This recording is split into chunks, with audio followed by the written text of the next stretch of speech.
마가복음 4장에는 5가지 비유가 나옵니다. 이 비유의 말씀은 모두가 하나님 나라를 이야기하고 있는데요. 왜 하나님 나라를 이야기하는데 비유를 5가지나 드느냐? 이것은 5개의 스펙트럼을 가지고 하나님 나라가 가지고 있는 그 비밀을 우리가 잘 살펴보자는 겁니다. 바로 이해하자는 것이고 바로 깨닫자는 것이죠. 주님께서 5개의 비유, 5개의 스펙트럼을 우리에게 보여주신 겁니다. 우리가 예수님을 알고 또 예수님의 사역을 통해서 예수님이 하신 말씀들을 통해서 우리가 하나님을 알고 또 하나님 나라를 알고자 할 때 복음서 기자들은 4개의 복음서, 마태, 마가, 누가, 요한이라고 하는 4개의 복음서를 통해서 예수님을 우리에게 알려주었습니다. 그러니까 예수님을 어떤 입장, 어떤 관점에서 보느냐에 따라서 우리가 주님을 이해하고 깨닫는 것도 다양해질 수 있다는 것을 말씀해 주고 있는 거죠. 비유도 마찬가지입니다. 오늘 하나님 나라의 비유, 이 비유는 우리에게 하나님 나라의 비밀을 알려주시기 위한 주님의 배려라고 할 수 있습니다. 우리가 하나님 나라를 제대로 알아야 되는 이유가 뭘까요? 그것은 우리가 믿는 궁극적 목적이 뭐냐? 하나님 나라이기 때문입니다. 오늘 우리의 인생의 목적이 뭐냐? 하나님 나라이기 때문입니다. 우리의 삶의 목적이 하나님 나라인데 하나님 나라를 모르고서 우리가 하나님 나라를 목적으로 삼고 살아간다? 이것은 말이 안 되죠. 우리가 본다고 할 때 눈으로 보는 것과 망원경으로 보는 것과 현미경으로 보는 것이 다릅니다. 눈으로 보는 것은 내 눈으로 볼 수 있는 것들을 보는 거예요. 제가 오늘 여러분들을 보는데 굳이 망원경을 사용할 필요가 없죠. 굳이 현미경 들여다볼 필요가 없습니다. 제 눈만 가지고도 여러분들 다 볼 수가 있어요. 그러나 너무 멀리 있어서 하늘의 별을 보고 싶어요. 여러분, 하늘의 별을 맨눈으로 볼 수 있습니까? 뭐 그냥 반짝거리는 별빛만 보려면야 눈으로도 볼 수 있겠지만 대체 저 하늘의 별이 어떻게 생겼는가? 좀 더 내가 상세하게 자세하게 잘 보고 싶으면 어떻게 해야 돼요? 망원경으로 봐야죠. 망원경도 그냥 망원경으로 안 됩니다. 전체 망원경으로 봐야죠. 자, 그런데 멀리 있어서 안 보이는 것도 있지만 가까이 있는데 안 보이는 것도 있습니다. 내 손에 지금 많은 세균들이 있어요. 이게 안 보이잖아요, 눈에는. 그러나 이것을 보려면 어떻게 합니까? 현미경으로 들여다보면 가장 가까이에 있지만 눈에 보이지 않는 것들, 그건 너무 작기 때문에 안 보이는 겁니다. 우린 그것을 볼 수가 있죠. 무엇을 통해서 보느냐에 따라서 보는 관점이 달라지고 이해하고 생각하고 깨닫는 것이 달라지는 겁니다. 우리는 말에도요, 보라는 말이 있고 생각하여 보라는 말이 있고 바라보라는 말이 있습니다. 그냥 보라는 것은 제가 여러분들을 지금 보고 있듯이, 여러분이 저를 보고 있듯이 그냥 보라는 겁니다. 그러나 생각하여 보라고 하는 것은 우리가 어떤 하나의 실체를 볼 때 그냥 있는 그대로만 보는 것이 아니라 저게 왜 저렇게 생겼을까? 왜 저것이 저런 일을 하고 있는 걸까? 대체 저것이 무엇을 의미하는 것일까? 그것을 깊이 생각해 보는 거죠. 이 생각을 통해서 우리는 깨닫게 됩니다. 아, 저것이 무엇을 하는 것이구나, 저것이 무엇을 의미하는 것이구나 라고 하는 것을 깨닫게 되죠. 생각하여 보는 겁니다. 보지만 보는 것으로 끝나는 것이 아니라 생각을 하는 것이죠. 그 다음에는 바라보라는 말이 있는데, 바라보라는 것은 뭐냐? 내가 생각하여 보고 깨달은 것을 내가 믿음으로 신뢰하고 그것을 따라서 순종하는 삶을 살아가는 것입니다. 이것이 바라보는 것입니다. 우리가 하나님을 바라보라 할 때는 그냥 하나님을 보라는 것이 아니에요. 생각만 하라는 것이 아니라 생각하여 보고 하나님에 대하여 깨닫는 것이 있다면 그 깨달음을 진리로 믿고 순종하며 따라가라는 것입니다. 의지하라는 것이죠. 의존하라는 것입니다. 이것이 바라보는 것입니다. 이와 마찬가지로 오늘 우리가 5가지 비유를 보아야 하고 생각해 봐야 하고 바라보아야 합니다. 이 5가지 비유는 예수님께서 하나님 나라를 우리에게 5가지 스펙트럼으로 보여주시는 것이므로 우리가 잘 봐야 되고 잘 생각해야 되고 바라보아야 합니다. 그러면 하나님 나라의 비밀을 알 수 있습니다. 자, 첫 번째 비유는 4가지 땅에 떨어진 씨의 비유인데요. 이 씨의 비유에 대한 해석을 주님께서 친히 해주셨어요. 주님께서 비유를 말씀해 주시고 그 비유에 대해서 이렇게 상세하고 자세하게 많은 분량으로 풀어서 설명을 해 주시는 비유가 없습니다.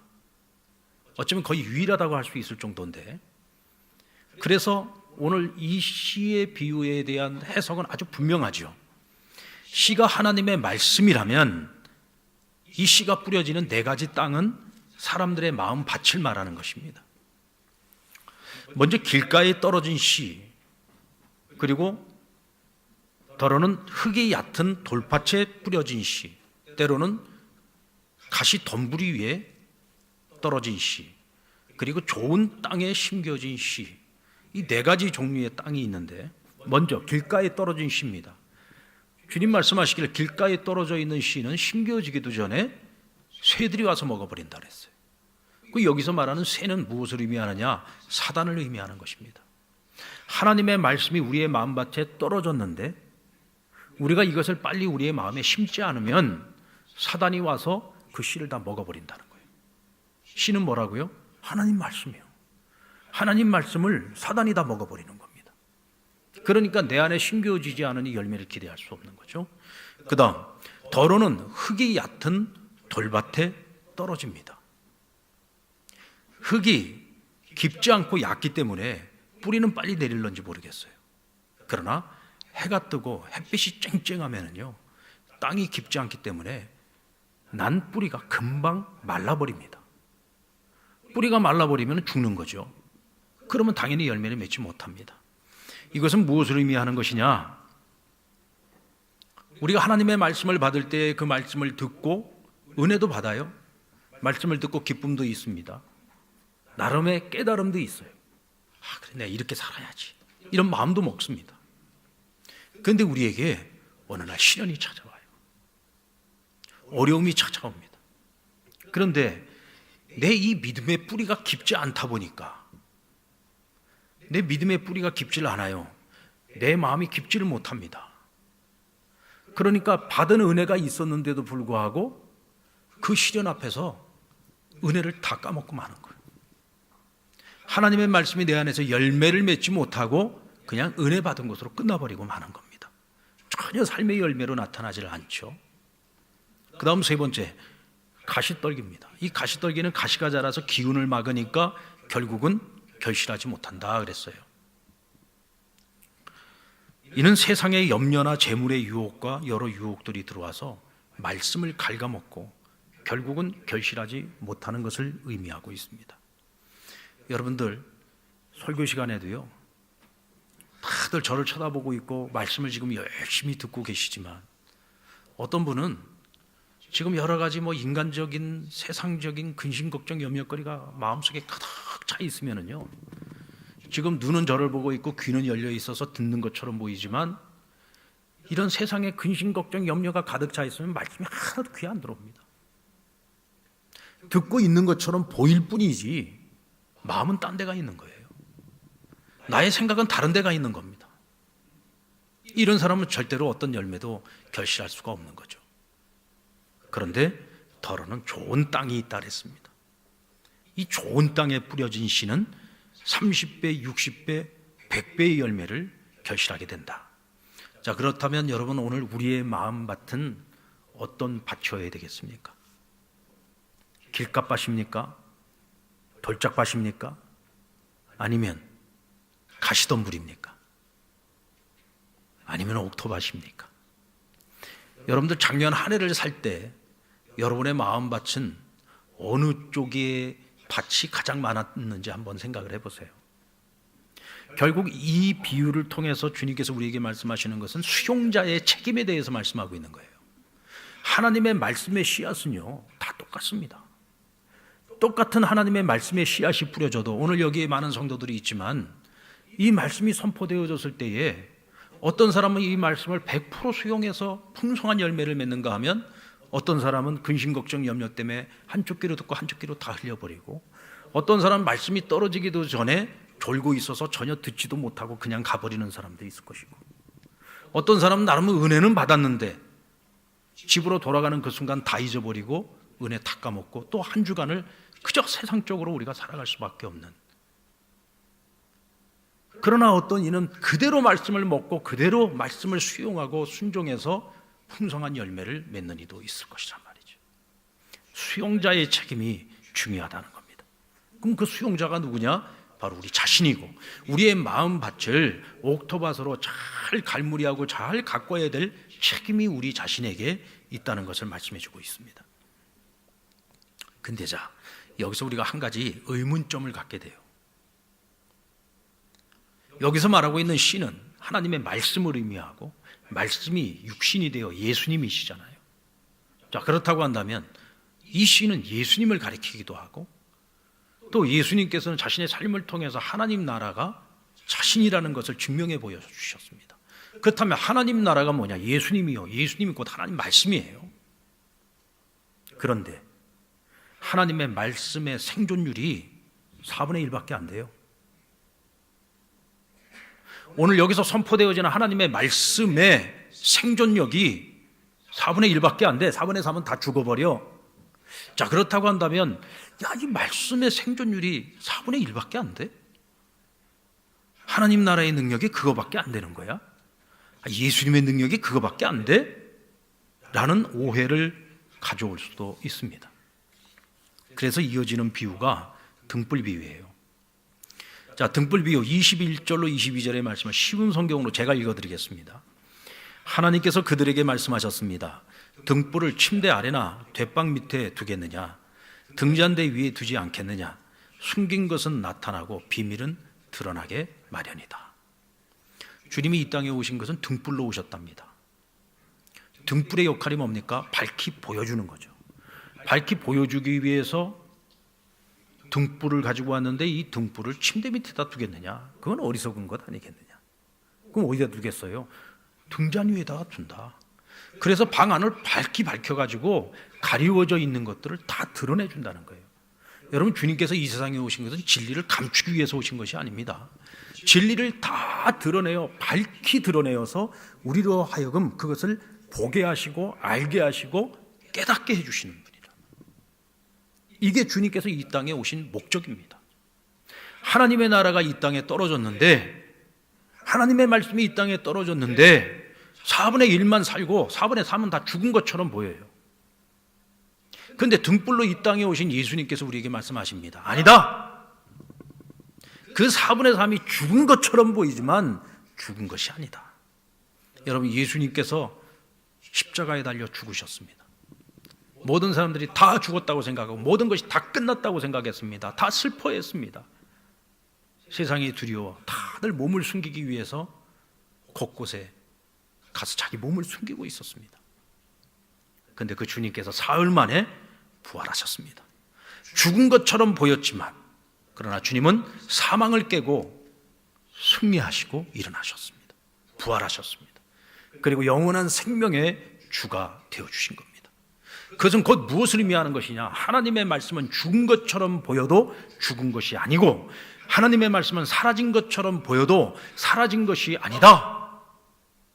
주님께서는 죽은 것처럼 보이는 것을 살려내시고 사라진 것처럼 보이는 모든 것들을 밝히 드러내어 우리에게 보여주신다는 것입니다.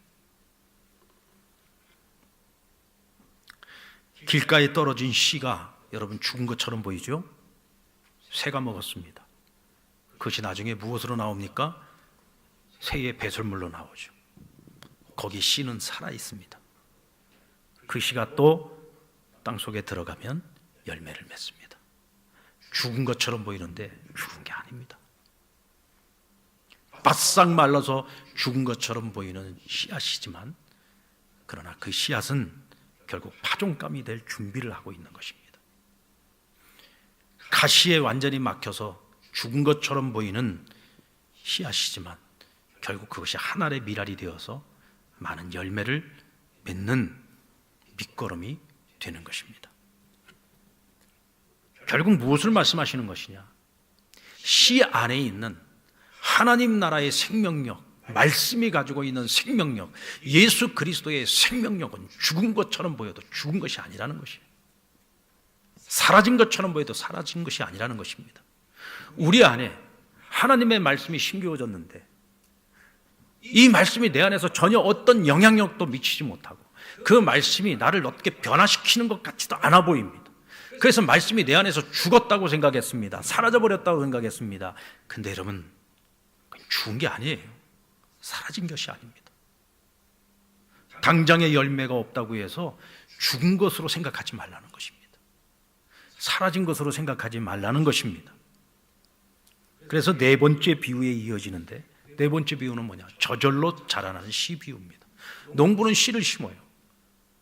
농부는 씨를 심을 뿐입니다. 거기다 물을 갖다 줄 뿐입니다.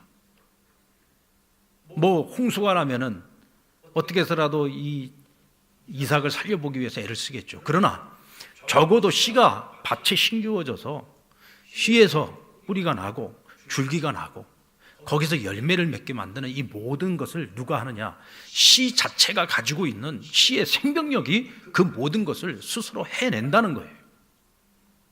하나님의 나라는 이와 같은 생명력을 가지고 있습니다. 오늘 우리의 마음밭이 길갓밭이라고 할지라도, 돌짝밭이라고 할지라도, 심지어는 가시덤불이라고 할지라도 그것이 죽은 것처럼 보여도 죽은 것이 아니라는 것이죠. 그것이 여러분 다 죽은 것 같아도 그 말씀이 내 안에 간직하고만 있으면, 그것을 품고만 있으면 언젠가 그것이 다시 살아나서 우리로 하여금 열매를 맺게 할 수 있다. 곧 말씀의 능력에 대해서 말씀하고 있는 것이죠. 하나님 나라의 능력에 대해서 말씀을 하고 있는 것입니다. 사람의 수용성과 씨의 생명력이 만나면 어떤 일이 일어날까요? 하나님의 말씀을 잘 받아들이고 또 내 안에 그 말씀의 생명력이 막 솟구쳐오른다면 그것이 만났을 때 그 시너지 효과가 어떤 효과가 있을까요? 이것은 내가 일이라고 하는 노력을 했을 때 일이 더해지는 것이 아니라 내가 일이라는 노력을 했을 때 거기에 10이 붙고 100이 붙고 1000이 붙는 거예요. 우리가 상상할 수 없는 하나님의 나라는 우리가 온전히 상상하기가 어렵잖아요. 그것과 마찬가지입니다. 우리가 이 지상에서 눈으로 보고 살아가는 이런 것들로 우리가 상상할 수 없는 하나님 나라의 능력이 오늘 우리의 삶을 주장할 수 있고 우리의 인생을 완전히 바꿔놓을 수 있고 우리의 인생에 내가 노력한 거에 비해서 하나님은 30배, 60배, 100배의 열매를 결실할 수 있도록 하나님의 말씀이 그 능력을 가지고 있다는 것입니다. 예수님이 그 능력을 가지고 있고 하나님 나라가 그 능력을 가지고 있다는 것이죠. 그러므로 마지막 5번째 비유, 겨자씨 비유입니다.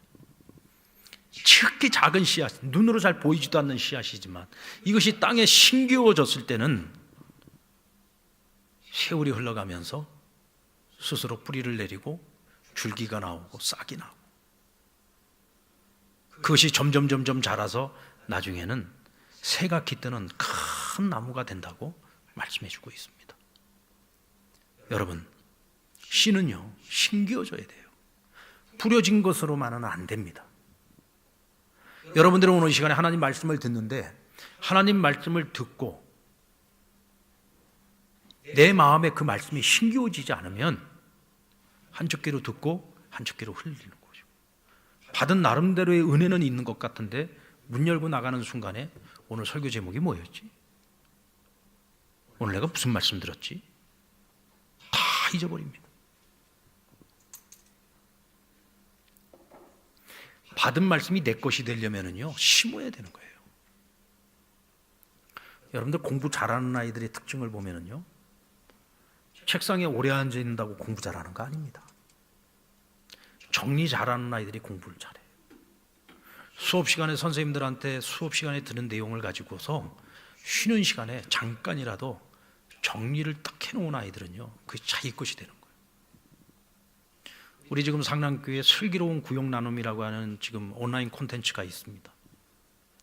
여기 많은 분들이 올리는 것은 아닙니다만은 본인들이 그날 주일날 받은 말씀을 가지고서 내가 받은 은혜를 따라서 나의 언어를 가지고 정리한 글을 올려요.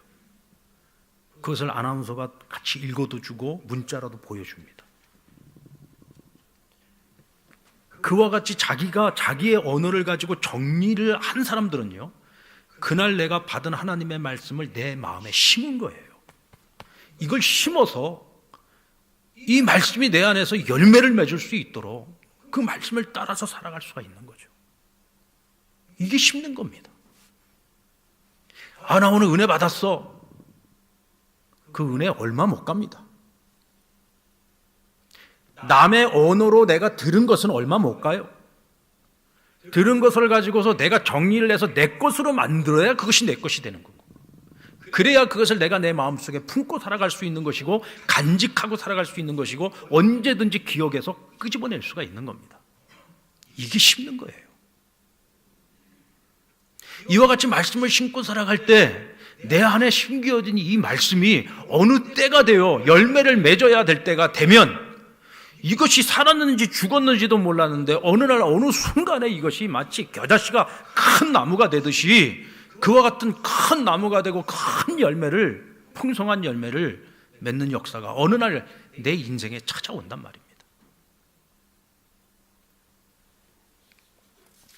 이것이 바로 시가 가지고 있는 폭발적인 성장을 말하고 있고, 하나님의 나라는 이와 같은 나라라고 우리에게 말씀해 주고 있습니다.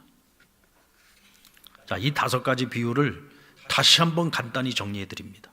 하나님 나라는 곧 하나님의 말씀이요, 궁극적으로는 예수 그리스도이십니다.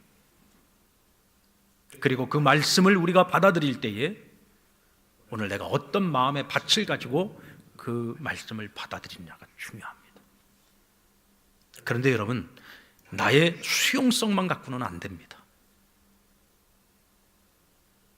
하나님의 말씀, 하나님 나라의 씨앗이 내게 뿌려졌을 때 그 말씀이 가지고 있는 생명력은 우리가 가지고 있는 수용성과 비교가 되지 않을 만큼 폭발적인 능력을 가지고 있고 생명력을 가지고 있다는 사실을 여러분 믿으셔야 됩니다. 아멘. 여러분, 지난 한 해 우리가 살아온 날들을 생각해 보면 내 마음밭이 옥토밭일 때가 많았습니까? 아니면 길갓밭, 돌짝밭, 가시덤불일 때가 많았습니까? 솔직하게.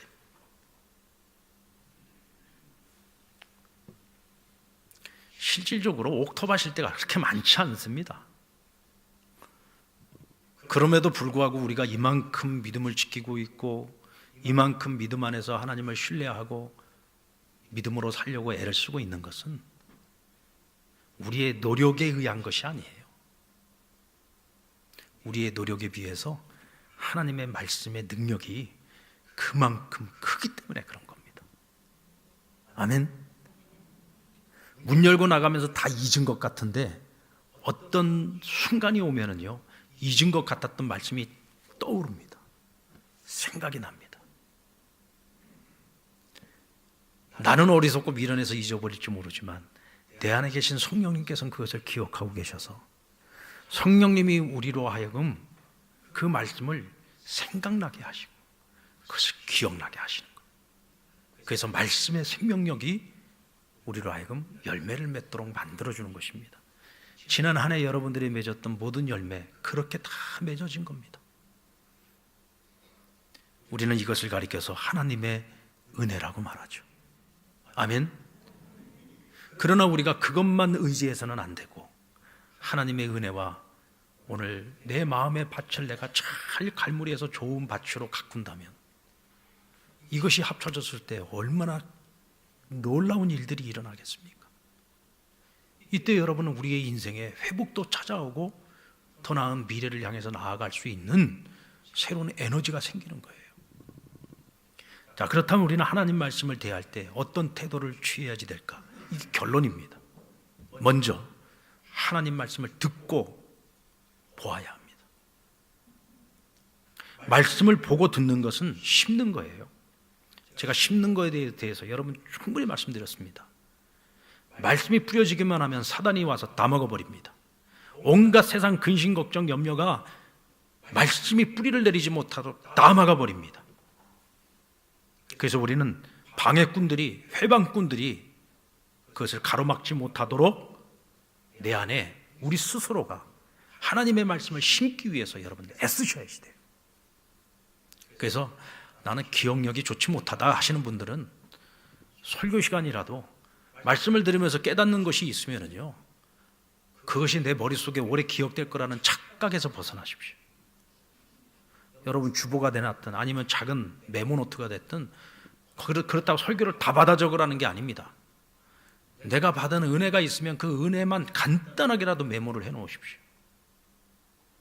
여러분의 머리를 믿지 마시고 메모를 믿으시기 바랍니다. 심으십시오. 그것을 심어야 됩니다.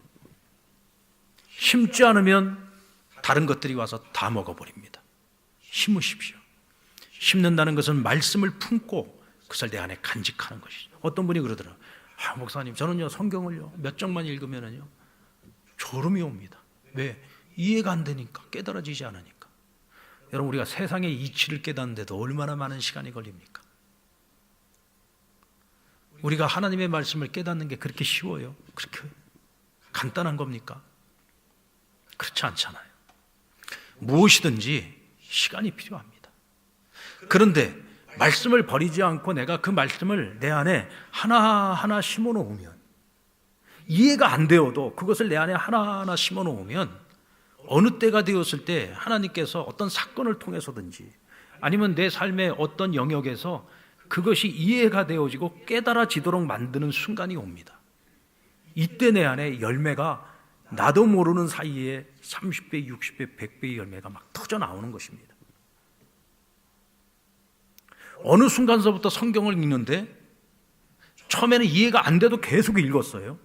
근데 어느 순간서부터는 말씀들이 이렇게 저렇게 연결이 되고 이렇게 저렇게 말씀이 말씀을 해석해 주면서 말씀이 막 이해가 되어지기 시작하면, 깨달아지기 시작하면은요, 여러분 비싼 돈 내고 어디 가서 뭐 어떤 걸 먹는 것보다 정말 하나님의 말씀이 꿀송이처럼 달다는 것을 여러분들이 경험하게 될 겁니다. 말씀을 잘 들으십시오. 설교 시간에 잘 듣는 것도 중요합니다. 그러나 그것으로만은 안 됩니다. 여러분들이 성경을 읽으셔야 됩니다. 하나님의 말씀은 성경에 담겨 있습니다. 성경을 읽으십시오. 그 다음은 생각해 보셔야 됩니다. 이 생각해 보라는 것을 우리가 다른 말로 표현하면 묵상이라고 말할 수 있어요. 묵상하셔야 됩니다. 계속해서 생각해 보는 겁니다. 그러면 말씀이 가지고 있는 생명력이 우리로 하여금 그 말씀 속에 담겨져 있는 하나님의 진리를 깨닫게 해주십니다. 우리가 설교 시간에 하나님의 말씀을 들었을 때에도 듣는 것으로 끝내지 마시고 들은 말씀을 가지고 여러분들이 생각을 해보셔야 돼요. 생각을 해보셔야 됩니다. 우리가 생각을 할 때 우리가 더 깊은 의미를 깨달을 수 있고 그 말씀을 내 삶에 적용시킬 수가 있는 것입니다. 이 말씀을 내게 어떻게 적용해야 될까? 이 말씀을 적용했을 때 내게 어떤 가능성이 일어날까? 내가 과연 이 말씀을 내 삶에 실천할 때 어디까지 실천할 수 있을까? 깊이 생각을 해보셔야지 돼요.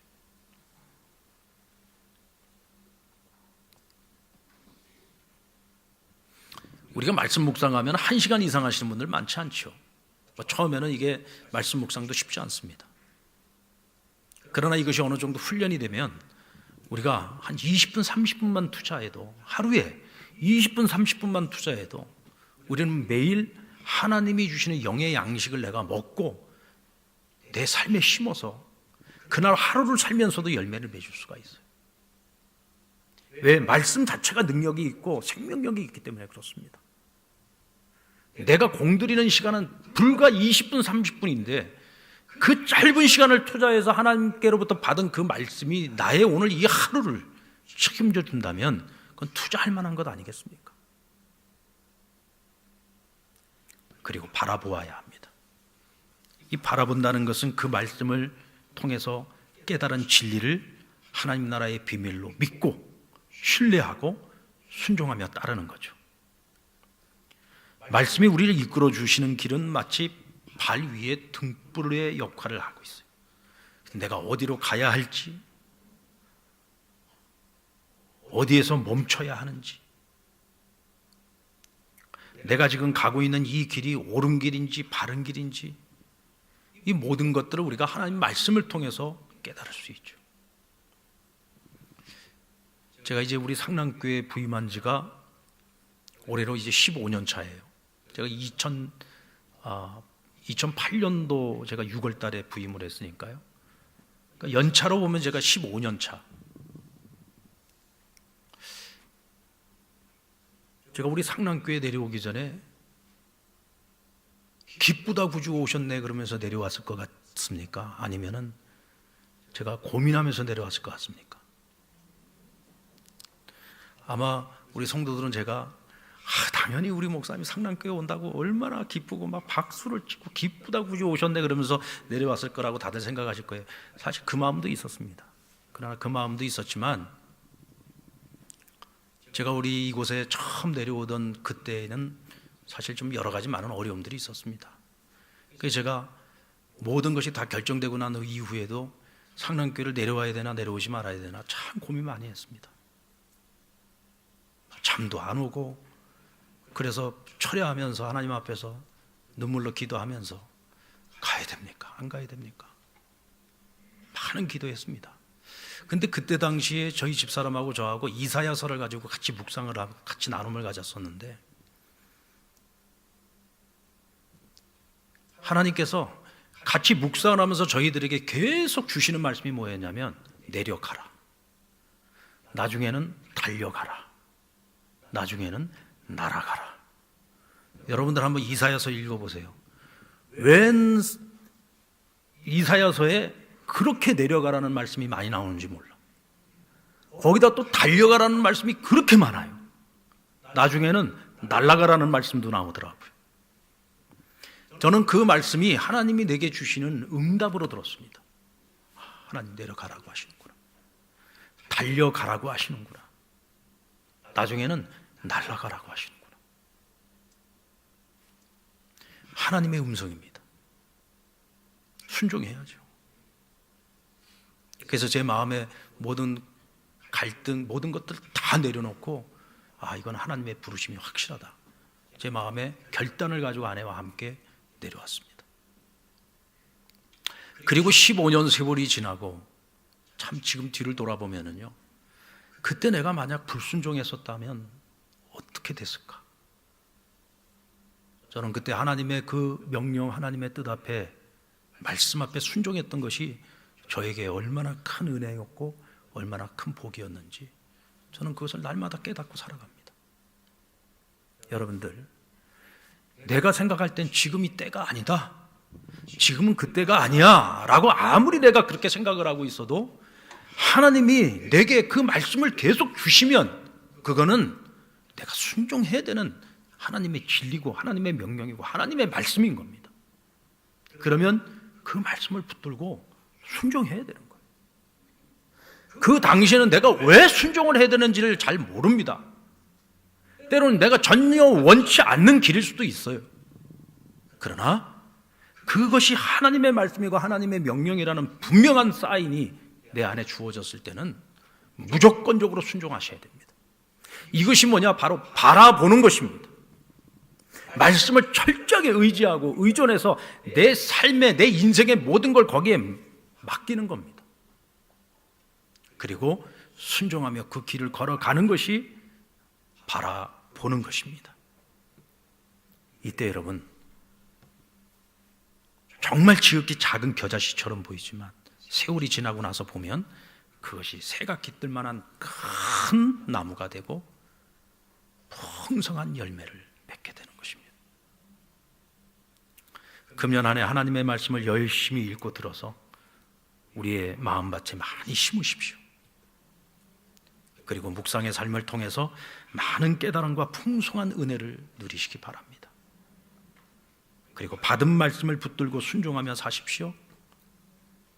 이때 주님께서, 하나님의 나라가, 하나님의 말씀이 저와 여러분을 회복의 길을 넘어서 더 나은 미래로 우리를 인도해 주실 것입니다.